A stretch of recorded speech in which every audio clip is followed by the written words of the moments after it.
வணக்கம். எல்லாரும் எப்படி இருக்கீங்க? வாங்க நம்ம இன்னைக்கு ஒரு கதை பார்க்கலாம். வழக்கம் போல தான் அக்பர், பீர்பால் கதை. இந்த கதை படிக்கும்போதே எனக்கும் பிடிச்சிருந்துச்சு. கண்டிப்பா உங்களுக்கு பிடிச்சிருக்குன்னு நினைக்கிறேன். சரி வாங்க கதைக்குள்ள போலாம். நம்ம எல்லாருக்குமே நல்லா தெரியும் அக்பரும், பீர்பாலும் நெருங்கிய நண்பர்கள்னு சொல்லிட்டு. அக்பருக்கு மிகுந்த கோவம் வரும். அப்பப்ப அவரு கொஞ்சம் முடிவ சரியா எடுக்க மாட்டாரு. கூட இருக்கவங்க பேச்ச கேட்டுக்கிட்டு.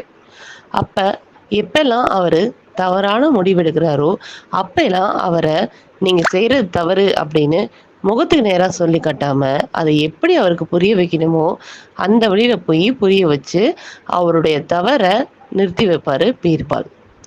அதனாலேயே பீர்பால் மேல அக்பருக்கு மிகுந்த அன்பும், பாசமும் உண்டு. அப்படிதான் அன்னைக்கு ஒரு நாளு பீர்பால், அக்பர் அப்புறம் இன்னும் சில காவலாளிகள் நடந்து போய்க்கிட்டே இருந்தாங்களாம் தோட்டத்துல. அது அக்பருடைய அரண்மனை தோட்டம்.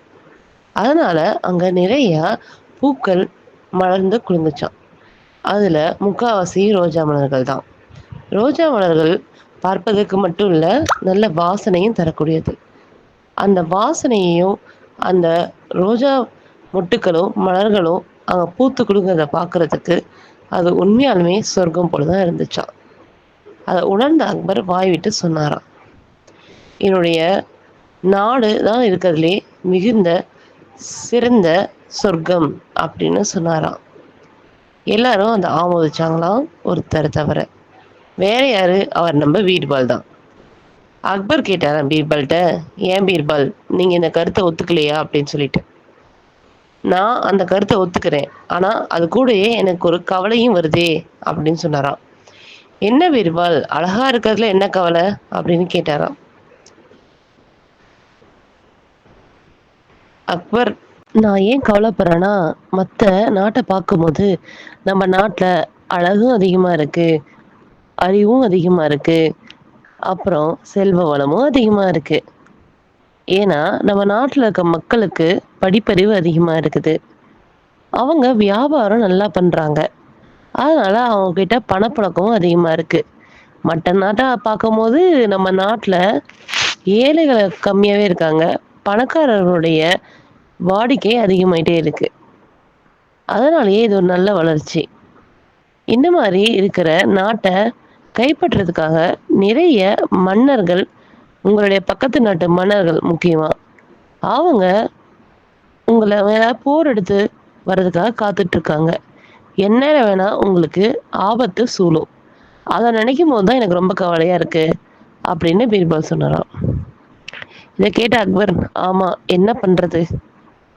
ஆனா என்னதான் இருந்தாலும் நம்ம ராஜாக்களாச்சே. எதுவா இருந்தாலும் எதிர்த்து ஒரு கை பாத்துற வேண்டியதான். அது மட்டும் இல்லாம, போர்க்காலத்துல மட்டும் தான் நமக்கு சாவு வரணும்னு இல்ல. நம்ம சுத்தி இருக்கவங்கள கூட யாரையும் நம்ம நம்பக்கூடாது. யாரு வேணா, எப்ப வேணா நம்ம முதுகுல கூட குத்தலாம்" அப்படின்னு சொன்னாராம். பீர்பாலும் ஆமோதிச்சாராம். அப்புறம் இன்னொன்னு கேட்டாராம். "இந்த உலகத்திலேயே சிறந்த ஆயுதம் எது?" அப்படின்னு சொல்லிட்டு பீர்பால்ட்ட கேட்டாராம். பீர்பால் அதுக்கு விடை சொல்ல வந்தாராம். அதுக்கு முன்னாடியே அத அவர நிறுத்திட்டு, "இத பத்தி நம்ம காலையில அவையில பேசிக்கலாம். இப்ப நேரம் ஆயிடுச்சு, நான் போய் தூங்குறேன்" அப்படின்ட்டு அவர் அரண்மனைக்கு போயிட்டாராம்.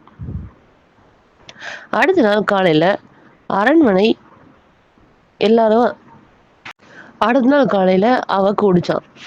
எல்லா அமைச்சர்களும் உட்கார்ந்துட்டு இருந்தாங்களாம். அப்ப அக்பர் அந்த கேள்விய கேட்டாராம். "மிக சிறந்த ஆயுதம் எது?"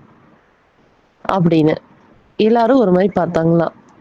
அதாவது, நம்மள ஆபத்து சூழும்போது, எப்படிப்பட்ட ஆபத்து தெரியுமா? எதிர்பாராத ஆபத்து.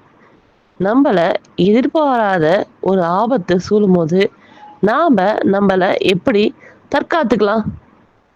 எந்த ஆயுதத்த வச்சு தற்காத்துக்கலாம்? எந்த ஆயுதம் சிறந்ததா இருக்கும்? சொல்லுங்க. சிறந்த பதில சொல்றவங்களுக்கு நிச்சய சன்மானம் இருக்கு" அப்படின்னு சொன்னாராம் அக்பர். உடனே எல்லாரும் ஒவ்வொரு விடைய சொன்னாங்களாம். ஒருத்தர் வாள் அப்படின்னு சொன்னாராம். அப்ப பீர்பால் சொன்னாராம், "வாள் வந்து கொஞ்சம் நம்ம கவனம் சிதறினாலும், அந்த வாளால நமக்கே ஆபத்து வர்றதுக்கு அதிக வாய்ப்பு இருக்கு" அப்படின்னு சொன்னாராம். "வாள் கூட ஓடி போய் வெட்டணும். ஆனா ஈட்டி நின்ன இடத்துல இருந்தே அடிக்கலாம்ல. அதனால ஈட்டி வந்து சிறந்த ஆயுதம்னு இன்னொருத்தர் சொன்னாராம். நீ ஈட்டி எறியும்போது அந்த குறி கொஞ்சம் தப்பினாலும் உன்னுடைய எதிரி பலம் அதிகமாயிடும். அதனால ஈட்டியும் இல்ல அப்படின்னு பீர்பால் சொன்னாராம். இந்த மாதிரி ஒவ்வொருத்தரும் ஒவ்வொரு ஆயுதம் சொன்னாங்களாம். அதெல்லாம் சிறந்தது இல்லைன்னு பீர்பால் விளக்கம் கொடுத்துக்கிட்டே வந்தாராம். அப்ப கடைசியா நீங்களே சொல்லுங்களேன், எது சிறந்த ஆயுதம் அப்படின்னு கேட்டாங்களாம். அதுக்கு பீர்பால் சொன்னாராம், இந்த உலகத்திலேயே சிறந்த ஆயுதம் புத்திசாலித்தனம், அதாவது அறிவு கூர்மை அப்படின்னு சொன்னாராம். இதை கேட்ட எல்லாரும் கை கொட்டி சிரிச்சாங்களாம், அக்பர் முதற்கொண்டு. மன்னா சிரிக்காதீங்க, நான் உண்மையதான் சொல்றேன் அப்படின்னு பீர்பால் சொன்னாராம். ஏப்பா உன்னை ஒரு ஆபத்து தாக்க வரும்போது அதை பத்தி யோசிக்கிறதுக்கெல்லாம் உனக்கு நேரம் இருக்குமா? ஏப்பா வந்து நீ சொல்ற அவையில இதெல்லாம் ஒரு பதில்னு அப்படின்னு அக்பர் சொன்னாராம். பீர்பாலுக்கு தன்னுடைய விடை சரி அப்படின்னு அவருக்கு தெரியுமா. ஆனா இதை அக்பருக்கு எப்படியாவது நிரூபிக்கணும் அப்படின்னு நினைச்சாராம். அதுக்கான திட்டமும் தீட்டிட்டு இருந்தாராம். ஒரு நாள் அக்பர், அவங்க கூட இருக்கவங்க, அப்புறம் பீர்பால் எல்லாரும் சேர்ந்து நகர்வலம் போனாங்களாம். அப்படி நகர்வலம் போயிட்டு இருக்கும்போது திடீர்னு அந்த கூட்டத்துல இருந்த ஒரு யானைக்கு மதம் பிடிச்சிருச்சான். மதம் பிடிச்ச யானை எல்லா கடையும் அடிச்சு நவுத்திட்டு ரொம்ப ஆவேசமா மக்கள் எல்லாம் விரட்டிட்டு இருந்துச்சான். அந்த யானை திடீர்னு அக்பரை நோக்கி ஓடி வர ஆரம்பிச்சிருச்சான். அக்பர் வாள் எடுத்து வச்சு நின்றுட்டு இருந்தாராம் யானைக்காக.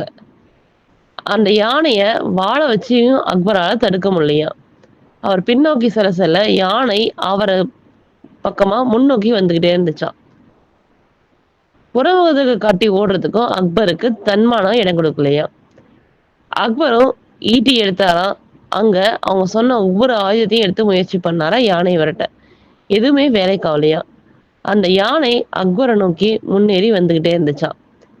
அப்ப திடீர்னு பீர்பால் ஒரு பூனையை எடுத்து அந்த யானையோட முதுகுல போட்டுட்டாராம். அந்த யானையோட முதுகுல உட்கார்ந்த பூனை யானையோட முதுக பயத்துல கீறிச்சான். பூனையோட கீறல் விழுந்தோடனே யானையோடைய கவனம் பூனை பக்கம் திரும்பிடுச்சான். துதுக்கியால அந்த பூனைய வேகமா தூக்கி அடிச்சுச்சான்.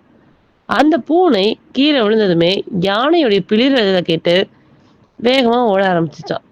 அந்த பூனை சந்து பொந்தெல்லாம் பூந்து ஓட ஆரம்பிச்சிருச்சான்.